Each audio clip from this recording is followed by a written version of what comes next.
In this lecture, I will explain you chemical kinetics, rate of reaction, rate of disappearance, rate of appearance, average rate of reaction जो कि time interval के बीच का rate होता है उसे बोलते हैं average rate of reaction, instantaneous rate of reaction and numericals based on rate of reaction, particularly on average rate of reaction. Chemical kinetics.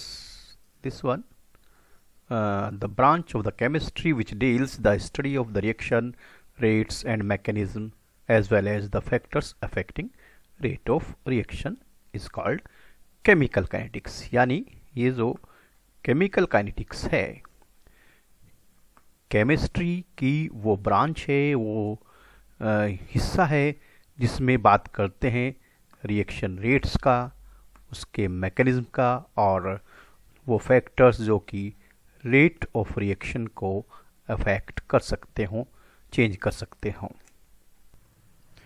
Now rate of reaction. What is rate of reaction? It is equal to the change in the concentration of any reactant or product per unit time as well as per coefficient. Consider a hypothetical equation. Capital A this, capital B as a reactant, capital C, capital D are product here. This small a, small b, small c, small d are the coefficient जिनका इस्तेमाल इस equation को balance करने में किया गया है. This small a coefficient used for this reactant A. Coefficient B used to balance this reactant B. This coefficient small c used to balance this product C, and this small d used to balance the number of moles by for the product D. ये small a b c d आपके क्या हैं? ये कोई numbers हैं 1 2 3 4 5 6 7 जो कि rate of reaction को बैलेंस करने के लिए, जो रिएक्शन को बैलेंस करने के लिए इस्तेमाल होते हैं. रेट ऑफ रिएक्शन क्या है? किसी भी रिएक्टेंट या किसी भी प्रोडक्ट की कॉन्सेंट्रेशन में change with time with coefficient होता है रेट ऑफ रिएक्शन. क्लियर? अब वन बाय वन हम रेट ऑफ रिएक्शन को कंसीडर करते हैं. कैसे? जैसे यहाँ पर ये रिएक्टेंट ए है, तो अगर ए के लिए बात करते हैं हम रेट ऑफ रिएक्शन की, तो क्या आता है? Rate of reaction R is equal to change in the concentration of A with coefficient with time. ठीक, लेकिन इन सब चीज़ को समझने से पहले मैं आपको बताना जरूर समझूंगा कि ये स्क्वायर ब्रैकेट में क्या है, क्यों है और ये डेल्टा का क्या पर्पज होता है. This A in square bracket like that को क्या कहेंगे? Concentration of A, capital A in square bracket this one, तो आप इसे क्या कहेंगे? Concentration of A. ऐसे ही आप इसे क्या कहेंगे? Concentration of B. ऐसे ही इसे क्या कहेंगे? Concentration of C. इसे क्या कहेंगे? Concentration of D. एक्चुअली में ये मोलर कंसंट्रेशन होता है, जिसका यहाँ पे टर्म यूज किया गया होता है मोलरिटी, मोल पर लीटर. क्लियर? अब मैं बात करूंगा ये डेल्टा से क्या मतलब होता है. This delta triangle, this is delta A in square bracket. Delta और ए का स्क्वायर ब्रैकेट में क्या मेजरमेंट है, क्या वर्डिंग है? Change in concentration of A, that is this. यानी ए को स्क्वायर ब्रैकेट में बंद किया तो हुआ कंसंट्रेशन ऑफ ए, और उससे पहले डेल्टा लगा दिया, ट्रायंगल लगा दिया, तो ये हो गया है change in concentration of A. इसी तरह से ये हो गया है change in concentration of B, और ये हो गया है change in concentration of C, and this one change in concentration of D, and this one is change in time. Rate of reaction, this in terms of a reactant A. तो change in the concentration, this one is change in the concentration of A with time with coefficient, और negative sign बता रहा है कि इस A की concentration decrease हो रही है। Similarly for the reactant B, तो रेट ऑफ रिएक्शन बनेगा change in the concentration of B with time with its coefficient, जो कि यहाँ पर स्मॉल b है ना। नेगेटिव साइन यहाँ पर भी क्या एक्सप्लेन कर रहा है, ये रिएक्टेंट है और रिएक्टेंट की कॉन्सेंट्रेशन टाइम के साथ डिक्रीज होती है। रिएक्टेंट कंज्यूम होता है तभी तो प्रोडक्ट बनती है, और जो कंज्यूम होता है वो डिक्रीज होता है, वो कम होता है, और कम होने का मतलब नुकसान, और नुकसान के लिए साइन नेगेटिव ही यूज करते हैं। अब रेट ऑफ रिएक्शन बात करेंगे in terms of product. This rate of reaction in terms of product C, तो क्या change in the concentration of C with time with its coefficient, जो कि यहाँ पर स्मॉल c है। क्लियर। और यहाँ निगेटिव साइन नहीं आया है, पॉजिटिव मानेंगे। क्यों? क्योंकि प्रोडक्ट है, प्रोडक्ट तो इनका कंसंट्रेशन इंक्रीज ही होता है क्योंकि रिएक्टेंट से बन के आ रहा है। इन terms of d, what should be the rate of reaction is equal to change in the concentration of d with time with its coefficient, जो कि यहाँ पर स्मॉल d है। जब रिएक्शन होती है तो रिएक्टेंट की कंसंट्रेशन कम होती है, रिएक्टेंट खर्च होता है, कंज्यूम होता है, मतलब गायब होता है, डिकम्पोज होता है। गायब होना यानी डिसअपियर होना। तो रेट ऑफ डिसअपियरेंस या decomposition in terms of reactant A, तो change in the concentration of A with time is rate of disappearance of A. Similarly, rate of disappearance of B, change in the concentration of B with time. ठीक, तो ये था rate of disappearance. Disappear कौन होगा, गायब कौन होगा? जो खर्च होगा, जो कंज्यूम होगा, और वो कौन है? रिएक्टेंट। और वो यहाँ पर कौन कौन है? A एंड B है। रेट ऑफ अपीयरेंस, अपीयर कौन होगा, कौन प्रोडक्ट होगा, कौन बनेगा? अपीयरेंस कहें या फॉर्मेशन कहें, दिस अपीयरेंस या फॉर्मेशन कौन फॉर्म होता है? प्रोडक्ट, जो यहाँ पर C एंड D हैं। तो रेट ऑफ अपीयरेंस या rate of formation in terms of C, change in the concentration of C with time, है ना। और इसी तरह से रेट ऑफ अपीयरेंस या rate of formation of D is equal to change in the concentration of D with time. यहाँ पर coefficient से कोई मतलब नहीं होता है।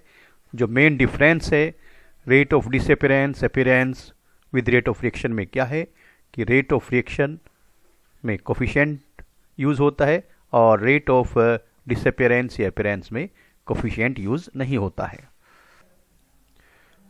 रेट ऑफ अपीयरेंस या disappearance and rate of reaction में क्या रिलेशन है? तो रेट ऑफ अपीयरेंस यानी कि फॉर्मेशन, रेट ऑफ डिसअपियरेंस यानी कि डिकम्पोजिशन इज इक्वल टू हो सकता है rate of reaction multiply by coefficient. ठीक, अगर हम इन टर्म्स ऑफ ए की बात करें तो देखिए this one is the rate of reaction. क्या होगा? Rate is equal to change in the concentration with time with coefficient. Look, rate of reaction क्या है? Change in the concentration of A with time with coefficient अगर ए की terms में ले रहे हैं, रिएक्टेंट ए की टर्म्स में, मैंने क्या किया, दोनों side left hand side and right hand side में कोफिशिएंट से मल्टीप्लाई कर दिया, दोनों साइड, लेफ्ट हैंड साइड भी और राइट हैंड साइड भी। रेट ऑफ रिएक्शन, ये भी रेट ऑफ रिएक्शन है और ये भी रेट ऑफ रिएक्शन है। जब दोनों साइड स्मॉल ए से मल्टीप्लाई किया यानी कोफिशिएंट से मल्टीप्लाई किया तो चेंज तो कोई यहाँ पर नहीं हो सकता है, यानी सेम कंडीशन, इधर भी कोफिशिएंट से मल्टीप्लाई और इधर भी कोफिशिएंट से मल्टीप्लाई किया है। अब देखिए ये कोफिशिएंट ए इस कोफिशिएंट से कैंसिल हो गया, तो आपके पास क्या बचा, आपके पास बचता है change in concentration with time, and change in concentration with time क्या होता है, रेट ऑफ डिसअपियरेंस। तो rate of reaction multiply by coefficient जो स्मॉल यहाँ पर है क्या बन के आया है दिस, और ये क्या है change in the concentration with time, that is rate of disappearance of A. तो क्लियर हो गया कि rate of reaction multiply by coefficient is equal to rate of appearance या रेट ऑफ डिसअपियरेंस। और ये अगर हो जाए यहाँ पर स्मॉल बी, तब हो जाएगा rate of disappearance of reactant B. तो rate of disappearance of reactant B will be rate of reaction multiply by the coefficient small B, जो कि किसके लिए यूज किया गया है, रिएक्टेंट बी के लिए यूज किया गया है। और यहां अगर स्मॉल सी है तो क्या बनेगा, रेट ऑफ, इसे हटा दीजिए दिस वन को, तो rate of appearance of product C की टर्म में हो गया है ये। तो rate of this appearance of C is equal to rate of reaction multiply by its coefficient, that is small C. और यहां पर हो जाए स्मॉल डी, तो क्या बनेगा, rate of appearance of product D, जिसके लिए कोफिशिएंट था स्मॉल डी। तो क्लियर हो गया ये दिस वन कि रेट ऑफ अपीयरेंस यानी फॉर्मेशन या प्रोडक्शन या rate of disappearance, rate of decomposition क्या होना चाहिए, rate of reaction multiply by the coefficient of that reactant और दैट प्रोडक्ट के कोफिशिएंट से मल्टीप्लाई कर देंगे रेट ऑफ रिएक्शन को, तो आपका रेट ऑफ अपीयरेंस या डिसअपियरेंस आ जाता है। नाउ बात करते हैं average rate and instantaneous rate की। अब इसके लिए हमें क्या करना है, एवरेज रेट या इंस्टेंटेनियस रेट का ये ग्राफिकल रिप्रेजेंटेशन होता है यहाँ पर। तो कैसे करते हैं, देखिए ये एक्स एक्सिस है, एक्स एक्सिस पर हमने टाइम ले लिया है जो ओरिजिन से दिस राइट साइड इंक्रीज हो रहा है, और वाई एक्सिस दिस पर हमने यूज किया है कंसंट्रेशन, दैट इज कंसंट्रेशन। तो कंसंट्रेशन वाई एक्सिस पर और एक्स एक्सिस पर टाइम, ठीक। चूंकि reaction in terms of reactant हो रही है जो प्रोडक्ट बना रहा है, रिएक्टेंट रिएक्ट करेगा तो क्या बनाएगा, प्रोडक्ट। तो टाइम के साथ साथ रिएक्टेंट की कंसंट्रेशन कम होती जाती है, जैसे टाइम हम इधर को इंक्रीज कर रहे हैं, दिस वन टाइम इंक्रीज हो रहा है, ये कंसंट्रेशन इंक्रीज हो रही है डाउनवर्ड टू अपवर्ड। लेकिन जैसे टाइम एक्सटेंड करेंगे, टाइम बढ़ाएंगे, तो कंसंट्रेशन डिक्रीज होती है। कैसे, देखिए पर्टिकुलर टाइम t1 पर, कोई भी टाइम हमने लिया है, ये this one is the curve for the reactant की टर्म में ये कर्व ले रहे हैं जो कि टाइम के साथ डिक्रीज हो रहा है। t1 पर कंसंट्रेशन अगर यहाँ देखें t1 पर, तो पता चल रहा है कि कंसंट्रेशन था c1, और टाइम t2 कुछ देर बाद कंसंट्रेशन हो गया है C2। तो अब एवरेज क्या होता है, average change in the concentration, और वो क्या होना चाहिए, final concentration minus initial concentration. तो दिस वन इज फाइनल जो कि बाद वाली कंसंट्रेशन है, एंड दैट इज इनिशियल जो कि पहले वाली कंसंट्रेशन है। तो फाइनल माइनस इनिशियल, तो फाइनल हुआ आपका C2 this one and initial C1, और टाइम फाइनल आपका T2 इनिशियल T1। तो C2 minus C1 upon T2 minus T1 that is average rate. And in terms of reactant है तो क्या कह रहे हैं, चेंज क्या आया है, चेंज ही हुआ है इन द कंसंट्रेशन विद टाइम। चूंकि C2 यानी फाइनल यहाँ पर वैल्यू कम है किससे, इनिशियल से, इसलिए साइन निगेटिव आया है। वो तो आना ही है चूंकि रिएक्टेंट की कंसंट्रेशन टाइम के साथ डिक्रीज हो रही है। What is this? Once again, change in the concentration of reactant, that is this one. This difference is the change in the concentration of reactant. Now, in terms of product की बात करते हैं। चूंकि product बनता है तो increase होता है, इसलिए कर्व कैसे गया है, डाउनवर्ड टू अपवर्ड कर्व गया है, this one for the product P। अब किसी टाइम पर कंसंट्रेशन यहाँ पर देखें परपेंडिकुलर ड्रॉ करके तो आ रहा है दिस वन जो हमने C1 लिया है, यानी इनिशियल कंसंट्रेशन, पहला कंसंट्रेशन।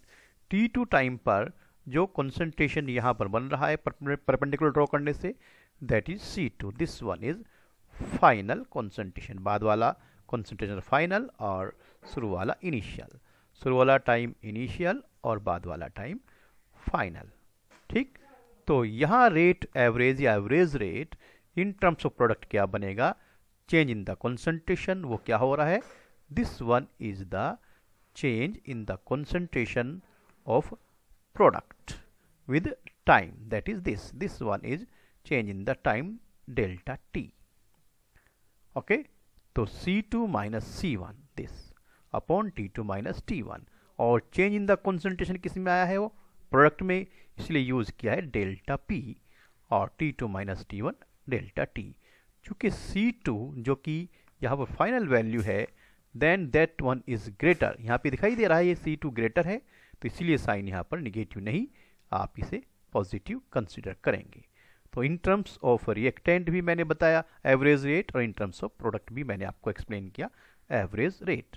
अब बात करते हैं कि इंस्टेंटेनियस रेट क्या होता है। Instantaneous rate instantaneous is equal to the rate of reaction at a particular instant। किसी particular instant पर rate of reaction क्या होता है, that is instantaneous rate। Suppose कोई reaction चलती है, कुल मिलाकर 50 सेकेंड रिएक्शन कोई प्रोसीड हो रही है, रिएक्शन प्रोसीड 50 सेकेंड्स, और आप जानना चाहते हैं कि 25th सेकेंड पर 25th सेकेंड पर रेट ऑफ रिएक्शन क्या था in terms of reactant as well as in terms of product. तो पहले बात करते हैं in terms of this reactant, है ना। फिर से एक्स एक्सिस पर टाइम है, वाई एक्सिस पर कंसंट्रेशन है, ठीक, और ये कर्व डाउनवर्ड है चूंकि रिएक्टेंट की कंसंट्रेशन टाइम के साथ डिक्रीज ही होता है।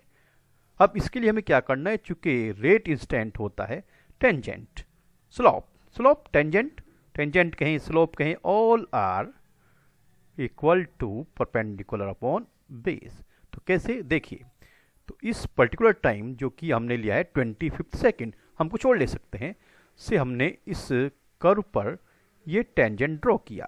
अब टेंजेंट ड्रॉ कैसे किया है कि इस पर्टिकुलर टाइम से हमने वाई एक्सिस के पैरेलल लाइन ड्रॉ किया, और ये लाइन इस कर्व को इस पॉइंट पर कट करती है। इस पॉइंट से ये दिस वन इज स्लोप क्या डाउन किया है, ड्रॉ किया है, स्लोप डाउन किया है। अब ये स्लोप जो है, दिस स्लोप इस कर्व को एक ही पॉइंट पर कट करता है, दैट इज टेंजेंट, और टेंजेंट होता है परपेंडिकुलर अपॉन बेस। तो यहां से दिस वन ओ ए बन गया आपका perpendicular mathematically, and O B हो गया है बेस। तो दिस पॉइंट ऑफ व्यू से instantaneous rate is equal to O A change in the concentration upon change in the time, that is OB। तो perpendicular OA upon base, that is O B, तो rate instantaneous. और negative sign तो फिर से आपको वही बता रहा है कि रेट जो रिएक्टेंट की कॉन्सेंट्रेशन है वो टाइम गुजरने के साथ साथ डिक्रीज हो रही है। अब इस 25th सेकंड पर ही हम फाइंड करें rate of reaction instantaneous rate, किसकी टर्म में? प्रोडक्ट की टर्म में। तो यहां पर भी एक्स एक्सिस पर टाइम है और वाई एक्सिस पर कॉन्सेंट्रेशन है। ठीक, this one is the curve of the product. ये प्रोडक्ट की कॉन्सेंट्रेशन कर्व है जो डाउनवर्ड टू अपवर्ड जा रहा है। क्योंकि प्रोडक्ट क्या होता है? एक्सटेंड अपीयर होता है, इंक्रीज होता है, इसलिए ये अपवर्ड ग्राफ जा रहा है। अब हम इस 25th सेकंड पर यहाँ पर भी हमने इसको लिख दिया है 25th सेकंड। तो 25th सेकंड पर रिएक्शन तो हमने चलाई थी, 50 सेकंड चली थी रिएक्शन, तो उसके 25 सेकंड पर आप इसको कुछ और टाइम भी ले सकते हैं, 10वां 15वां वगैरह वगैरह। तो यहाँ से फिर आप इस कर्व पर, this curve, on this curve, this look here, this curve, इस कर्व पर फिर से आप टेंजेंट ड्रॉ कर रहे हैं। कैसे? इस पर्टिकुलर टाइम जो आपका 25th सेकंड आपने लिया है से आप वाई एक्सिस के पैरेलल एक लाइन इस कर्व पर ड्रॉ कर रहे हैं जो इस कर्व को इस पॉइंट पर कट कर रही है। इस पॉइंट से आपने ड्रॉ किया है slope. This is the this straight line, जो स्लोप है, इस स्लोप इस कर्व को एक ही पॉइंट पर कट कर रहा है। एंड इन दिस कंडीशन, जब स्लोप कर्व को एक ही पॉइंट पर कट करता है तो उसे बोलते हैं टेंजेंट। और टेंजेंट यानी स्लोप होता है परपेंडिकुलर अपॉन बेस। तो यहां आप परपेंडिकुलर कैसे पता लगाएं और कैसे बेस का पता लगाएं? बस आपको क्या करना है कि ये पॉइंट रहना चाहिए केवल inside of the triangle. क्या करें कि जो भी आपका ये स्लोप है, this slope, this one is the slope, that is the straight line. इस स्लोप के किसी भी पॉइंट से आप एक लाइन ड्रॉ करें parallel Y axis, like that, जैसे ये दिस वन मैंने किया है। दूसरी लाइन ड्रॉ करें एक्स एक्सिस के पैरेलल। याद रहे कि दिस पॉइंट इनसाइड ही रहे, तो यहां ड्रॉ किया line parallel to X axis, किससे? स्लोप से। तो इस पॉइंट ओ पर कट किया, तो यहां से दिस वन क्या बनता है? ये बन गया, देखिए, परपेंडिकुलर ओ ए, और दिस ओ बी बन गया है आपका बेस। तो यहां से इंस्टेंटेनियस बनेगा, दिस रेट इंस्टेंटेनियस क्या बनता है? ओ ए अपॉन ओ बी, क्योंकि ओ ए क्या है आपका? परपेंडिकुलर, और ओ बी क्या है? बेस। आप इसे अदर जरूरी नहीं कि आप ऐसा ही लें, आप स्लोप की किसी और पॉइंट से पैरेलल लाइन ड्रॉ कर दें, लाइक दैट, वाई एक्सिस की, और दूसरे हिस्से से एक्स एक्सिस के पैरेलल लाइन ड्रॉ करें, तो तब ये कहीं ना कहीं इंटरसेक्ट करेंगे। तो then this perpendicular upon this base बन जाएगा आपका इंस्टेंटेनियस रेट, है ना। चाहे आप यहां से ले लीजिए, यहां से वाई एक्सिस के पैरेलल दिस, और यहां से एक्स एक्सिस के पैरेलल दिस वन। तो अब क्या बनेगा? This perpendicular upon this base is the instantaneous rate, OA upon OB। और पॉजिटिव साइन तो क्लियर कर ही रहा है कि भाई ये इन टर्म्स ऑफ प्रोडक्ट है और वो कंसंट्रेशन इंक्रीज होता है। The decomposition of N2O5 in CCl4 at this temperature has been studied by monitoring the concentration of reactant N2O5 in the solution. Initially, this one word is important, initially the concentration of N2O5 is 2.33 mole per liter, and after 184 minutes it is reduced to 2.08 mole per liter, यानी this concentration आपका final है। और यहाँ पर ये तो initial यहाँ पर कह ही दिया है, this one is the initial and this one is the time 184 minute. The reaction takes place according to this reaction. Check करें ये रिएक्शन बैलेंस है कि नहीं है। 2 to the 4 नाइट्रोजन के लिए यहाँ पर 4 ऑलरेडी है, 5 to the 10 ऑक्सीजन के लिए यहाँ पर 2, and 4 to the 8, 8 and 2 10। Okay, reaction is balanced. अब बैलेंस्ड रिएक्शन से हमें क्या क्या फाइंड करना है? Calculate the average rate of this reaction in terms of hours, minutes and seconds. तो हम बारी बारी से फाइंड करते हैं। पहले मिनट में फाइंड करेंगे क्योंकि हमें टाइम मिनट में गिवन है। तो rate average in terms of this reactant N2O5, तो change in the concentration of N2O5 with time, और ये 2 क्यों? क्योंकि यहां पर कोफिशिएंट 2 है जो पहले एक्सप्लेन है। तो कैसे निकलता है? Change in the concentration, final concentration minus initial concentration. तो फाइनल आपका है 2.08, दिस वन इज 2.08, इनिशियल है आपका दिस इनिशियली 2.33, टाइम है आपका 184 मिनट, तो 184 मिनट, और ये कोफिशिएंट यहाँ पर। And on calculation this will comes out 0.25, minus में आना चाहिए था बट बाहर माइनस है तो इसलिए पॉजिटिव हो गया, 0.25 अपॉन 2 184। क्योंकि ये तो कॉन्सेंट्रेशन है, कॉन्सेंट्रेशन का यूनिट होता है मोल पर लीटर, और चूंकि टाइम मिनट में है तो हो गया पर मिनट या मिनट इनवर्स हो गया है। अब आप अगर इस मिनट को 60 से मल्टीप्लाई कर देंगे तो टाइम सेकंड में हो गया। ये फिर से कॉन्सेंट्रेशन मोल पर लीटर और टाइम अब हो गया है आपका सेकंड में, तो पर सेकंड आ गया है। सिमिलरली आप अगर इस 184 को 60 से डिवाइड कर देंगे तो वो आवर्स में आ जाएगा। Look here, that is mole per litre in hours में आ गया है, क्योंकि इसको हमने 1 मिनट को आवर्स में डिवाइड कर दिया है, 60 से डिवाइड कर दिया है। तो मिनट नंबर 1 हमने फाइंड किया, नंबर 2 हमने फाइंड किया सेकंड में, और फाइनली हमने फाइंड कर लिया है आवर्स में। Clear? Now the question asks what is the rate of production? Production मतलब formation, मतलब सीधे सीधे appearance किसका? NO2।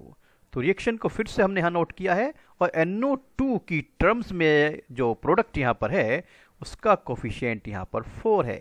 तो सिंपली बात क्लियर है कि अगर हम किसी भी जो यहाँ पर हमने एवरेज रेट फाइंड किया है को, चाहे पर मिनट में है, पर सेकंड में है, पर आवर्स में है, अगर उसको 4 से मल्टीप्लाई कर देंगे, चूंकि होता है रेट ऑफ प्रोडक्शन या अपीयरेंस या formation, rate of reaction multiply by coefficient. And what is the coefficient here? Coefficient is here 4, जो कि यहाँ पर आपको दिख रहा है।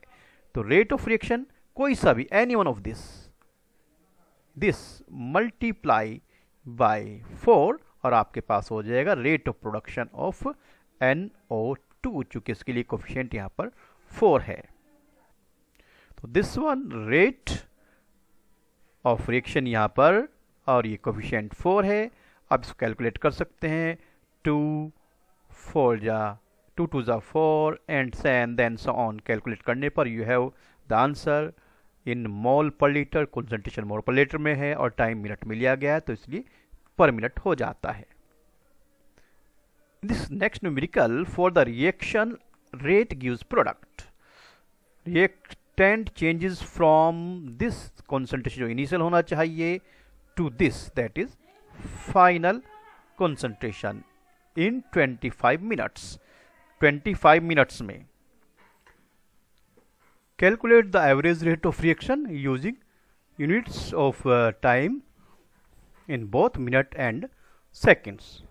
तो देखिए, तो एवरेज रेट के लिए change in the concentration of reactant जो कैसे निकलेगा, final 0.02 minus initial concentration 0.03 upon time जो कि 25 मिनट है। दिस वन है फाइनल माइनस इनिशियल, तो 0.1 माइनस माइनस प्लस अपॉन 25 मोल पर लीटर पर मिनट है ना। लेकिन अगर आप इसको, ये पर मिनट में आ गया है मिनट में, अगर आप इसको यहाँ पर 60 से मल्टीप्लाई कर देंगे टाइम को, तो मिनट से सेकंड बन गए, तभी हो जाएगा मोल पर लीटर पर second. Clear? In another numerical in A reaction 2A gives product. यहाँ पर देखिए कोफिशिएंट 2 है, जबकि यहाँ पर कुछ नहीं था, तो क्या मान के चले थे 1 multiply. Okay, now gives product decreases from 0.5, from यानी this one is the initial concentration, 2.4 यानी कि 0.4 में कन्वर्ट हो गया final concentration, in this one is the time. तो calculate rate during this interval. अब इस इंटरवल में बात कर रहे हैं, टाइम इंटरवल की बात कर रहे हैं, तो एवरेज ही होता है। टाइम इंटरवल में अगर रेट ऑफ रिएक्शन फाइंड करते हैं तो 2A गिव्स प्रोडक्ट, तो रेट एवरेज क्या हुआ, change in the concentration with coefficient यहाँ पर 2 है विद टाइम, तो final 0.4 minus initial 0.5 upon coefficient 2 multiply by 10, 2 into 10 that is 20, तो 0.1 अपॉन 20, इसको आप कैलकुलेट कर सकते हैं मोल पर लीटर पर मिनट। यहाँ भी सेकंड में पूछा होता तो यहाँ पर भी हम इसको 60 से मल्टीप्लाई कर देते और तभी आंसर हो जाता मोल पर लीटर पर सेकंड में। बट ये चीज़ यहाँ पर नहीं पूछा है, उतना ही आंसर दें जितना कि आपसे क्वेश्चन पुटअप किया जाए।